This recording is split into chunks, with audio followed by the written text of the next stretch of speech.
வணக்கம் நண்பர்களே. மனிதர்கள் நெருக்கடியான சூழலிலும் நேர்மறையாகத்தான் செயல்படுவார்கள். அடிப்படையில் தீய இயல்புகளின் தொகுப்பல்ல மனிதர்களின் இயல்பு என்பதை நிரூபிப்பதற்காக இந்த மனிதகுலம் என்ற இந்த நூலின் ஆசிரியர் ருட்கர் பிரெக்மன் கடுமையான உழைப்பை செலுத்தி இருக்கிறார். அதை இந்த நூலை நாம் வாசிக்க பல இடங்களிலும் பல பகுதிகளிலும் புரிந்து கொள்ள முடிகிறது. முன்னுரையிலேயே இன்னும் விரிவான செய்திகளை அவர் கூறியிருக்கிறார். அந்த முன்னுரையின் நிறைவு பகுதியில், முன்னுரை என்பது ஒரு சம்பிரதாயமாக சில நூல்களுக்கு எழுதுவார்கள். ஆனால் இந்த நூலின் முன்னுரை என்பது அதனுடைய உள்ளடக்கத்திற்கான ஒரு கால் பங்கு செய்தியை முன்கூட்டியே சொல்வதாக, தன்னுடைய இலக்கை, தன்னுடைய லட்சியத்தை சொல்வதாக அமைந்திருக்கிறது. அந்த வகையில் இந்த முன்னுரையினுடைய நிறைவு பகுதியில் ஒரு முக்கியமான ஒரு செய்தியை அவர் விளக்கியிருக்கிறார். என்ன செய்தி அப்படின்னா, லார்ட் ஆஃப் த ஃப்ளைஸ் ஒரு ஆங்கில நாவல். இது வில்லியம் கோல்டிங் என்ற ஆங்கில எழுத்தாளர் இதனை எழுதியிருக்கிறார். இந்த லார்ட் ஆஃப் த ஃப்ளைஸ்ங்கிற நாவலை 1954ஆம் ஆண்டு அவர் எழுதுகிறார். அந்த நாவலை அவர் எழுதுகிறார் என்று சொல்வதற்கு முன் ஆசிரியர் வேறு மாதிரியாக அந்த நாவலின் கதை சுருக்கத்திலிருந்து இந்த பகுதியை தொடங்குகிறார். இந்த அத்தியாயத்தை பசிபிக் பெருங்கடல் பகுதியில் ஒரு பெரிய தீவு, அந்த தீவு பகுதியில் ஒரு விமானம் விபத்துக்குள்ளாகிறது. அந்த விமானத்தில் இருந்த சில சிறுவர்கள், அந்த பகுதியை சேர்ந்த பள்ளி சிறுவர்கள் அந்த தீவுக்குள்ளே உயிர் தப்பி அந்த தீவுக்குள்ளே இருக்காங்க. அந்த கூட்டத்தில் ரால்ஃப் என்ற சிறுவனை அந்த கூட்டத்திற்கு தலைவனாக தேர்ந்தெடுக்கிறார்கள். அவர்களுக்கு இங்கே உணவு, தண்ணி எல்லாமே ரொம்ப கடினமான சூழல் இங்கே. அப்போ அவங்க என்ன செய்கிறாங்க, தொடக்கத்தில் அந்த தனித்து விடப்படுகிற போது அந்த சிறுவர்கள் என்ன செய்கிறாங்க, அவர்களை அறியாமலேயே ஒரு சமூக ஒழுங்குக்கான சில வரையறைகளை உருவாக்குகிறார்கள். முதல்ல ஒரு தலைவனை தேர்ந்தெடுக்கிறாங்க. அந்த கூட்டத்துக்குள்ளே இருக்கிற ரால்ஃப் அப்படிங்கிற சிறுவனை தலைவனாக தேர்ந்தெடுக்கிறாங்க. அப்புறம் அந்த கூட்டத்திற்குன்னு சில அந்த தீவுக்குள்ளே இருக்கிற அந்த சிறுவர்களுக்கான ஒரு விதிமுறைகள், 3 விதிமுறைகளை அவர்கள் வகுக்கிறார்கள். என்ன விதிமுறைகள்னால், ஒன்று அந்த பொழுதை வேடிக்கையாகவும் விளையாட்டாகவும் கழிக்க வேண்டும், துயரத்தை வெளிப்படுத்தாமல். அடுத்து எப்படியாவது உயிரோடு இருக்கிறது, உயிருக்கு ஆபத்தான சூழலில் சிக்கிக்கொள்ளாமல் உயிர் பிழைத்திருப்பது, எப்படியாவது உயிராக இருக்கிறதுக்கு அதற்காக போராடுவது.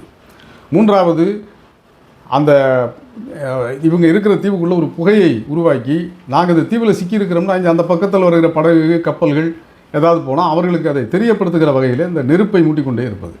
இந்த நெருப்பை பாதுகாத்துக்கிட்டே இருந்தால் தான் புகை வந்துக்கிட்டே இருக்கும். அப்போ தான் இங்கே ஏதோ மனிதர்கள் யாரோ சிக்கியிருக்காங்கிறது அந்த பகுதியில் போகிற கப்பலில் இருக்கிறவங்களுக்கோ படகுல போகிறவங்களுக்கோ தெரியும். இந்த 3 விதிமுறைகளையும் அவங்களே வகுக்கிறாங்க, ஒரு தலைவனை நியமிக்கிறாங்க. சரி, இது இப்படியே போகுதா, மற்றவர்கள் யாராவது அவர்களை காப்பாற்றுகிற வரைக்கும் இந்த தாங்களே வகுத்த விதிமுறைகளை கடைப்பிடித்து அவங்க ஒழுங்காக இருக்காங்களான்னா அதுதான் கிடையாது. ஒரு சில நாட்களுக்குள்ளேயே அவர்களுக்குள்ள ஏன்னா 15 வயது விடலை பருவம் தான். ஒரு விளையாட்டு போக்குக்கு இடையிலே சண்டைகள் வருது, மோதல் வருது. ஒரு கட்டத்தில் என்ன செய்கிறாங்க, ட்ரெஸ் எல்லாம், ஆடைகளெல்லாம் அவிழ்த்துட்டு நிர்வாணமாக இருக்கிறார்கள். அப்புறம் என்ன செய்கிறாங்க, உடம்பு பூரா வண்ணம் தீட்டிக்கிறாங்க. எதுவோ அங்கே கிடைக்கிற இதுகளை தூக்கி உடல் பூரா எதையாவது கிறுக்கிறது, வண்ணங்கள் தீட்டிக்கிறது, ஒருத்தல் குத்துறது, விளையாடுறது, கிள்றது, இப்படி இது கொஞ்சம் வயலன்ஸாகவும் மாறுது. இப்படி காலப்போக்கில் கிட்டத்தட்ட 15 மாதங்கள் கழியுது, ரொம்ப இதாகுது. இதுக்கிடையில் ஒவ்வொரு இடமா இவங்க தீ வச்சு அந்த தீவே எரிந்த நிலையில் ஆகிறது. அது நிழலே இல்லாத அளவுக்கு தீவே நெருக்கி அழிஞ்சு போகுது. அழிவின் விளிம்பிற்கு வந்துடுது தீவு. அதில் கிட்டத்தட்ட ஒரு 3 சிறுவர்கள், அந்த குண்டா இருக்கிறவன் ஒருத்தன் சொன்னோம் இல்லையா, அவன் உட்பட 3 பேர் இறந்து போயிடுறாங்க இதை தாக்கு பிடிக்க முடியாமல். ஒரு கட்டத்தில் அந்த பகுதியில் அதற்கு பிறகு அத்தனை மாதங்களுக்கு பிறகு ஒரு கடற்படை அதிகாரி, ஆங்கிலேய கடற்படை அதிகாரி இந்த தீவினுடைய சிதைவை பார்த்துட்டு, அங்கே சில ஆட்கள் இப்படி சிறுவர்கள் நடமாடுறதை பார்த்துட்டு இவர்களை மீட்கிறார். ஆனால் அவர் என்ன சொல்கிறாரு, நீங்கள் எத்தனை பேர் வந்தீங்க, எவ்வளோ பேர் இருந்தீங்க, என்ன ஆச்சுன்னு விசாரிக்கும் போது அந்த ரால்ஃப் என்ற அந்த கூட்டத்திற்கு தலைமை தாங்கிய சிறுவன் அந்த கடற்படை அதிகாரிகிட்ட நடந்ததெல்லாம் சொல்கிறான். இப்போ அவர் என்ன சொல்கிறாரு, நீங்கள் இதைவிட, இந்த ஆங்கிலேய குழந்தைகளான நீங்கள் இதைவிட சிறப்பாக இந்த சூழலை கையாண்டிருக்க முடியும். ஏன் இப்படி விளையாட்டுத்தனமாக எல்லாத்தையும் சதைச்சிங்க? இன்னும் கொஞ்ச நாள் நீங்கள் பாதுகாப்பாக இருந்திருந்தால் அந்த 3 உயிர்கள் போயிருக்காது, தீவு இவ்வளவு சேதமடைஞ்சிருக்காது. இன்னும் கொஞ்சம் நல்லாவே நீங்கள் இருந்திருக்கலாம். தனிமையை வந்து இந்த ஒரு சிக்கலான சூழலை இன்னும் கொஞ்சம் லாபகமாகவே நீங்கள் கையாண்டு இருக்கலாம் அப்படின்னு சொல்லி அறிவுரை சொல்கிறாரு. இந்த ரால்ஃபுங்கிற சிறுவன் வந்து கண்கலங்கிறான். என்ன நினைக்கிறான்னா, நம்முடைய அப்பாவித்தனம் முடிந்து ஒரு இருண்ட காலம், அந்த துன்பத்தையும் சூழலையும் உணர்கின்ற ஒரு காலம் அவனுக்கு வந்துருச்சு அப்படிங்கிறத நினைத்து சொல்லி கண்கலங்குகிறான். இப்போ இதுதான் இந்த மாதிரி தான் இந்த கதை முடியுது. இது வந்து முற்றிலும் புனைவு, கற்பனை தான். ஏன்னா இதை எழுதிய வில்லியம் கோல்டன் வந்து ஒரு ஆசிரியர். அவர் வந்து மனைவிகிட்ட சொல்கிறார், இந்த மாதிரி ஒரு கதை எழுதுனா என்ன அப்படிங்கிறாரு. இந்த கதையை அவர் இந்த மாதிரி சித்தரிக்கிறார், எழுதுகிறார். அதாவது விமான விபத்தில் சிக்கி உயிர் பிழைத்த சிறுவர்கள் ஒரு தீவில் மாட்டிக்கிறாங்க. தீவுக்குள்ளே அவங்க எப்படி வாழ்கிறாங்க, ஒழுங்காக இருக்காங்களா அப்படின்னு எழுத ஆரம்பிக்கிறார் அவர். ஆனால் அந்த நாவல் முழுவதும் என்னாகிறது, இந்த சிறுவர்கள் ஒழுங்கற்று அவர்கள் தனிமையில் விடப்பட்ட போது அதை வந்து எந்த இதையும் வந்து நெறிமுறையை காப்பாற்ற முடியாமல், எதையுமே சரியாக கையாளாமல் ஒரு மாதிரி சீர்குலைவான மனநிலையை தான் அவங்க அடைகிறாங்க. நெறி பிறந்தவர்களாக அவர்கள் காணப்படுகிறார்கள் அப்படிங்கிறது தான் அந்த நாவல் சொல்ல வருகிற செய்தியாக இருக்கிறது. அதாவது மனிதர்கள் வந்து தனித்து விடப்பட்டால் மூர்க்கத்தனமாக இருப்பார்கள், முட்டாள்தனமாக இருப்பார்கள், சுயநலமாக இருப்பார்கள். ஒருவருக்கு பரஸ்பர அன்போ உதவுகிற மனப்பான்மையோ அவர்களுக்கு இருக்காது. இப்படி ஒரு செய்தியை அந்த நாவல் சொல்லுகிறது. இந்த நாவல் வந்து பரபரப்பாக பேசப்பட்டது. பல்வேறு ஊடகங்களிலும் இது வந்து அப்போ இருந்த இதுகளில் வந்து இது வந்து வெளியாகுது. நோபல் பரிசு கிடைக்கிறது அவருக்கு. 83 அறிவிக்கப்படுகிறது. முதல்ல வந்து விற்பனை அதிக அளவில் இல்லை. பிறகு இந்த நாவலுடைய அந்த பரபரப்பான விஷயங்கள் வந்து விற்பனை அதிகரிக்கிறது. லட்சக்கணக்கான பிரதிகள் வந்து நாவல் விற்பனையாகிறது. இந்த நாவலை நமது நூலாசிரியர் ருட்கர் பிரெக்மனும் வாசிக்கிறார். 3 முறை வாசிச்சிருக்கார். முதல் முறை வாசிக்கும் போது அவருக்கு இதெல்லாம் ஒன்றும் தெரியல, சும்மா சின்ன வயசில் வாசிச்சிருக்காரு. அப்புறம் அந்த இலக்கியம், எழுத்து, படிப்பு, வாசிப்பெல்லாம் கொஞ்சம் பக்குவம் வந்த பிறகு வாசிக்கும்போது அவருக்கு ஒரு கேள்வி, அவருக்கான இந்த சிந்தனை வந்து அவருக்குள்ளே எப்படி எழும்புதுன்னா, அப்போ மனிதர்கள் இந்த சிறுவர்களே தனித்து விடப்பட்டால் இப்படி தான் இருப்பார்களா? இதற்கு முன்னாடி இப்படி தனித்து விடப்பட்ட சிறுவர்கள் என்ன செய்கிறாங்கங்கிற ஆய்வு நடந்திருக்கா? அதற்கு ஏதாவது சான்றுகள் இருக்கான்னு தேட ஆரம்பிக்கிறார். ஏன்னா அவருடைய உள்மனது சிறுவர்கள் தனித்து விடப்பட்டால் இப்படித்தான் ஒரு சீரழிவாகவும் நெறிகெட்டவர்களாகவும் நடத்தை கெட்டவர்களாகவும் மூர்க்கத்தனமாகவும் இருப்பார்கள் அப்படிங்கிற செய்தியை, அந்த நாவல் சொல்லுகிற செய்தியை அவரால் ஏற்றுக்க முடியல. அதனால் அவர் இது இப்படி தான் இருக்குமா, இதற்கு ஏதாவது முன்பு இதற்கு உதாரணம் இருக்கா, சான்று இருக்கா, முன்னுதாரணம் இருக்கா, இந்த மாதிரி நடந்ததுக்கு வரலாற்றில் ஏதாவது ஆய்வுகள் நடந்திருக்கான்னு அவர் தேடுறாரு. பல்வேறு வகையில் தேடுறாரு. நேரடியாகவும் எழுத்தாளர்களை சிந்தனையாளர்களை சந்திக்கிறாரு, கேள்விகளை எழுப்புகிறார், ஆதாரங்களை தேடுகிறார். அவர் இதற்கான சான்றுகள் ஏதாவது இருக்கா அப்படின்னு அப்படி தேடும்போது ரொம்ப ஒரு வியக்கத்தக்க வகையில் அவருக்கு ஒரு செய்தி கிடைக்குது. ஒரு பழைய ஆஸ்திரேலிய செய்தித்தாளில் ஒரு செய்தி வருது. நீண்ட தேடலுக்கு பிறகு அவருக்கு வந்து ஒரு பழைய செய்தி, பல ஆண்டுகள் தேடுறார், நீண்ட தேடல் உண்மையிலேயே. அந்த தேடலுக்கு பிறகு ஒரு பழைய செய்தித்தாள் மூலமாக ஒரு தகவல் அவருக்கு கிடைக்குது. என்ன அப்படின்னா, டோங்கா அப்படிங்கிற அந்த தீவுகள் அடங்கிய நாடு, ஒரு சிறு நாடு. அந்த நாட்டிற்கு அருகே வந்து அட்டா அப்படின்னா அந்த நாட்டில் உள்ள தீவு அட்டா, ATA அட்டா அப்படிங்கிற ஒரு தீவில் 6 சிறுவர்கள் இந்த மாதிரி ஒரு விபத்தில் மாட்டிக்கிட்டு, படகு விபத்தில் மாட்டிக்கிட்டு தனித்து இருந்ததாகவும், அவர்களே ஒரு கடலோடினா கடலில் படகுகள் மூலமாக, கப்பல் மூலமாக பல பயணங்களை மேற்கொள்ளுகிறவர்கள், ஆய்வுகளை மேற்கொள்ளுகிறவர்கள், அந்த மாதிரி ஒருத்தர் வந்து போய் பார்த்து மீட்டு அந்த சிறுவர்களே உரிய கிராமத்திற்கு, அந்த உரிய பள்ளிக்கு தகவல் சொல்லி சேர்த்திருப்பதாக ஒரு செய்தியை வந்து அவர் படிக்கிறார். அது கூடுதலாக 15 மாதங்கள் அதே மாதிரி அந்த சிறுவர்கள் இருந்திருக்காங்க. அந்த பழைய நாவலின் உள்ள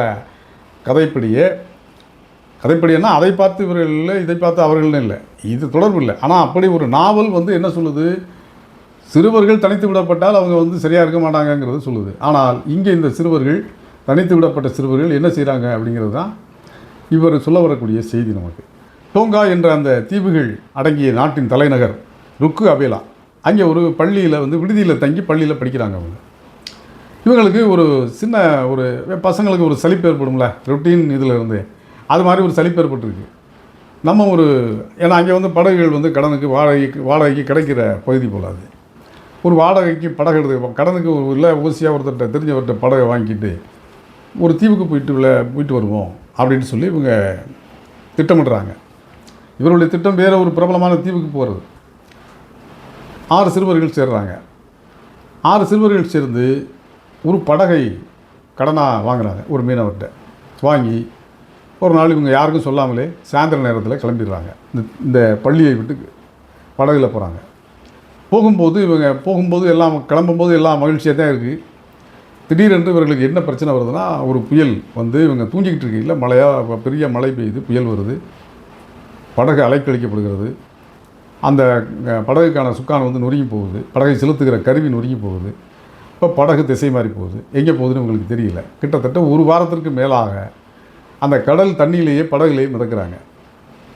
அப்போ என்ன செய்கிறாங்க, இவங்க கொண்டுட்டு போன சில தேங்காய் இந்த மாதிரி பொருட்களை உடைத்து பகிர்ந்து உண்ணுகிறார்கள். மழை நீரை அந்த தேங்காயை உடைச்சிட்டு அந்த கொட்டாங்கச்சியில் பிடிச்சி வச்சுக்கிட்டு அதில் கிடைக்கிற தண்ணியை வந்து இந்த 6 பேரும் பகிர்ந்து 2 முறையாக ஒவ்வொரு மிடராக குடித்து உயிர் வாழ்கிறாங்க. அந்த 8 நாளும் சிறுவர்கள் ஒன்றுக்கு ஒன்று சண்டை போட்டுக்கல, இந்த மாதிரி பண்ணுறாங்க.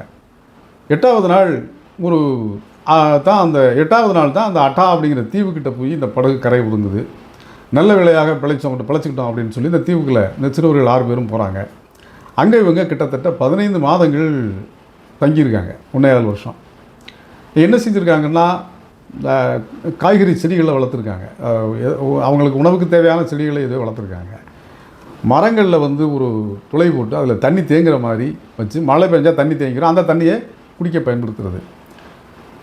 இந்த மாதிரி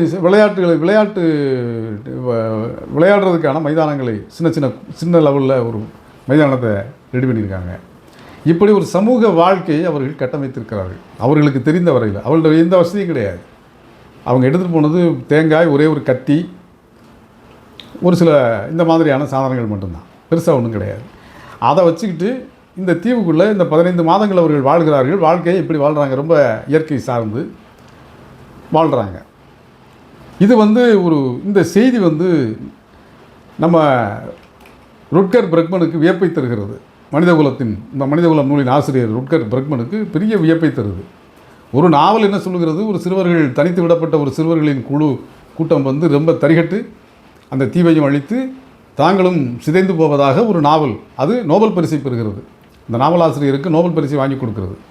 ஆனால் உண்மையிலேயே ஒரு தீவுக்குள் ஒரு விபத்தாக சிக்கிக்கொண்ட சிறுவர்கள் 6 பேர் மிக கண்ணியத்தோடும் ஒழுக்கத்தோடும் ஒரு சமூக தன்மையோடும் அவர்கள் வந்து கூடி வாழ்கிறார்கள். அதில் எந்த விதமான குழப்பமும் குதர்க்கமும் இல்லை.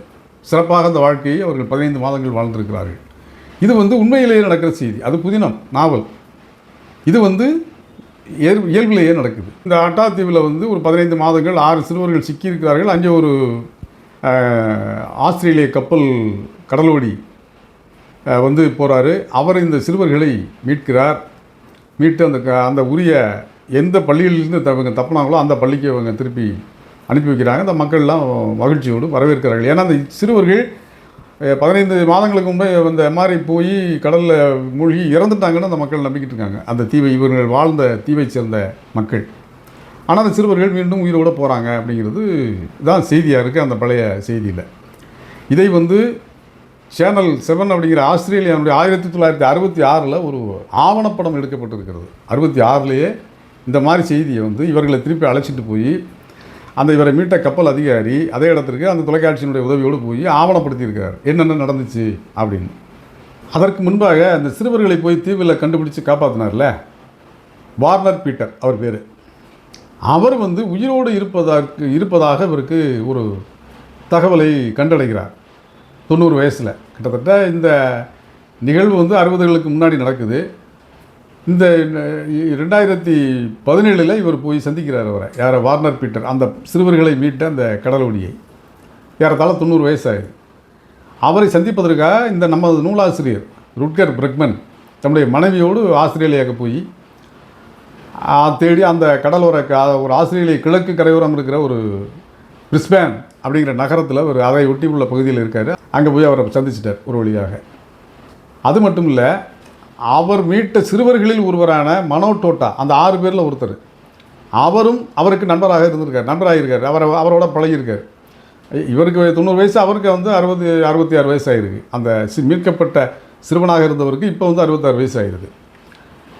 அவரும் உயிரோடு இருக்கார். அவங்க 2 பேரும் தான் அந்த ஆவண படத்தில் வந்து 2 பேரும் சந்தித்து இந்த அனுபவங்களை பகிர்ந்து கொள்வதாக அந்த ஆவணப்படத்தை பார்த்த பிறகு தான் இந்த பீட்டரை அவர் தேடுறாரு. சிறுவர்களை மீட்ட அந்த கடலோடி பீட்டர் அவரை வந்து தேடுறாரு. தேடி ஒரு வழியாக கண்டுபிடிச்சிட்டாரு.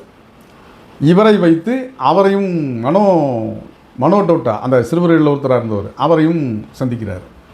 இவர்களெல்லாம் அந்த அனுபவத்தை அவங்க தான் இந்த அனுபவத்தை சொல்லுவாங்க, எப்படி இருந்தோம், என்ன நடந்துச்சு அப்படின்னு. ஆனால் அந்த வார்னர் பீட்டர் இந்த சிறுவர்களை மீட்ட அந்த பெரியவருக்கு ஒரு வருத்தம் இருக்கிறது. இந்த செய்தி போதுமான அளவிற்கு உலகத்திற்கு அறிவிக்கப்படவில்லை, தெரிவிக்கப்படவில்லை, ஊடகங்களில் பரவலாக வாதிக்கப்படவில்லை அப்படிங்கிற ஒரு வருத்தம் அவருக்கு இருக்குது. அதை இவர் நம்ம நூலாசிரியர் என்ன சொல்கிறாரு, புதினமாக கற்பனையாக சிறுவர்கள் வந்து ஒரு தனித்து விடப்பட்ட சிறுவர்கள் இந்த மாதிரி மூர்க்கத்தனமாக நடந்தாங்கிற ஒரு நாவல் அறியப்பட்ட உலகம் அளவில் அறியப்பட்ட அளவிற்கு, நோபல் பரிசு பெறும் அளவிற்கு அறியப்பட்ட அளவிற்கு உண்மை சம்பவம் அறியப்படாமல் இருக்கிறது. உண்மை சம்பவம் அதற்கு நேர்மாறாக இருக்கிறது. உண்மையிலேயே சிக்கிய 6 சிறுவர்கள் மிக ஒழுங்காக இருந்து தங்களுடைய உயிரை 15 மாதங்கள் பாதுகாப்பாக இருந்து ஒருவரை ஒருவர் துன்புறுத்தாமல் அடித்துக்கொள்ளாமல் ஒருங்கிணைந்து ஒத்துசைவோடு வாழ்ந்து அந்த ஒரு சமூக குடிமை சமூக பண்போடு வாழ்ந்திருக்காங்க அப்படிங்கிறார் அவர். அந்த ஆவணப்படங்களிலிருந்து வரக்கூடிய செய்தி அதை தான் சொல்லுதுங்கிறாரு. அப்போ அத்தகைய ஒரு இயல்போடு தனித்து விடப்பட்ட சிறுவர்கள் வாழ்ந்தார்கள் என்ற செய்தி ஏன் சென்றடையவில்லை உலகத்திற்கு அப்படிங்கிறது தான் அவருடைய ஆதங்கம். இதைத்தான் அந்த முன்னுரையினுடைய ஒரு பகுதியில் அவர் சொல்கிறார். இப்போ அதான், அதாவது எதிர்மறையான செய்திகள் பரவலாக பரபரப்பாக பேசப்படுகிறது, நேர்மறையான செய்திகள் சென்றடைகிறது இல்லை. இது இன்றைக்கும் எல்லா துறையிலையும் இருக்கிற ஒரு பிரச்சனை தான். ஆனால் இது இவருடைய கோட்பாட்டு இவர் எடுத்துக்கொண்ட அந்த கோட்பாட்டின்படி மனிதர்கள் வந்து தனித்து விடப்படுகிற போது, நெருக்கடியான சூழலில் சிக்குகிற போது அவர்கள் நேர்மறையாகத்தான் சிந்திக்கிறார்கள், அதை வந்து குடிமை பண்போடு தான் அணுகிறாங்கங்கிறது இவருடைய நிலைப்பாடு. அந்த நிலைப்பாட்டுக்கு சான்றாக இந்த உண்மை சம்பவம் இருக்கிறது. இது 6 சிறுவர்கள் இந்த அட்டாத்தீவில் சிக்கி அவர்கள் ஒழுங்காக 15 மாதங்கள் தங்களுடைய உயிரை காத்துக்கொண்டு வாழ்ந்து அதற்கு பிறகு முறையாக ஊருக்கு அவங்க ஒருவரால் காப்பாற்றப்படுகிற வரை பாதுகாப்பாக இருக்காங்க. அதற்கு பிறகு வார்னர் பீட்டர் வந்து மிகப்பெரிய தொழிலதிபருடைய மகன்கிறதுனால ஒரு நிறுவனத்தை தொடங்கி கப்பல் வாங்கிவிட்டு அந்த கப்பலில் இவர்களை எல்லாரையும் ஊழியர்களாக்குறாரு. இந்த 6 சிறுவர்களும் பெரியவங்களாயிட்டாங்கல்ல, அவர்களெல்லாம் ஊழியர்களை சேர்த்துக்கிட்டு நீங்கள் வந்து அந்த பகுதி எந்தெந்த தீவை போய் பார்க்கணுமோ, கடலோடியாக போய் பார்க்கணும் அப்படிங்கிற ஒரு தானே உங்களுக்கு ஆசை, அதை நீங்கள் வந்து பணியாகவே வேலையாகவே பாருங்கள் அப்படின்னு சொல்லி இவர் அந்த இதுக்கெல்லாம் ஏற்பாடு பண்ணி கொடுக்குறாரு. இதுதான் அந்த செய்தி. இந்த செய்தியை தான் நம்முடைய நூலாசிரியர் வந்து ருட்கர் பிரெக்மன் என்ன சொல்கிறாருன்னா, உண்மை நேர்மறையாக இருக்கிறது, நல்ல பண்போடு தான் இருக்கிறார்கள். மனித இனத்தின் பண்புங்கிறது நெருக்கடியான சூழலில் தனித்து விடப்படுகிற போது அவர்கள் வந்து நேர்மறையாகத்தான் சிந்திக்கிறார்கள், நேர்மறையாகத்தான் அவங்க மூளை செயல்படுது, ஒரு குடிமை சமூக பண்பு அவர்கள்ட்ட இருக்குது அப்படிங்கிறது உண்மை சம்பவம் மூலமாக தெரிகிறது. ஆனால் ஒரு கற்பனையான நாவல் ஒரு பரபரப்பிற்காகவோ அல்லது கவனத்தை பெறுவதற்காகவோ எதிர்மறையாக எழுதப்பட்டிருக்கிறது, புனையப்பட்டிருக்கிறது அப்படிங்கிறது தான் செய்தி. இந்த விவாதங்கள் நிறைய நடந்திருக்கு. நீங்கள் கூகுளில் போய் இந்த லார்ட் ஆஃப் ஃப்ளைஸ் அப்படின்னு போட்டாலே அந்த வில்லியம் கோல்டன் அவருடைய அந்த பேர் வருது, இந்த வாதங்கள் வருது. பிபிசியில் அதை பற்றி ஒரு பெரிய கட்டுரை எழுதியிருக்காங்க. இவரே ஒரு கட்டுரை எழுதியிருக்காரு, நம்ம பிரெக்மனே ஒரு கட்டுரை எழுதியிருக்காரு. அந்த கட்டுரையில் வந்து இது வந்து ஒரு எதிர்மறை மனித பண்புகளை பற்றி, அவர்களுடைய இயல்புகளை பற்றி ரொம்ப எதிர்மறையான ஒரு கருத்தை வந்து ரொம்ப வலிந்து கூறுவதாக அவர் விமர்சித்திருக்கிறார் அந்த கட்டுரையில். இப்படி ஏராளமான வாதங்கள் இந்த நாவலின் அடிப்படையில் நடந்திருக்கு. ஆனால் அந்த உண்மை சம்பவம் மிக அறியப்படாமலே ஒரு சேனல் 7 ஒரு ஆவணப்படம் எடுத்திருக்காங்க. அதோடு அது ரொம்ப பரபரப்பாக மக்களை சென்றடையவில்லை என்ற தன்னுடைய ஆதங்கத்தை இந்த முன்னுரையில் அவர் நூலாசிரியர் பதிவு செய்திருக்கிறார். அடுத்த பகுதியை அடுத்த காணொலியில் பார்ப்போம் நண்பர்களே. நன்றி, வணக்கம்.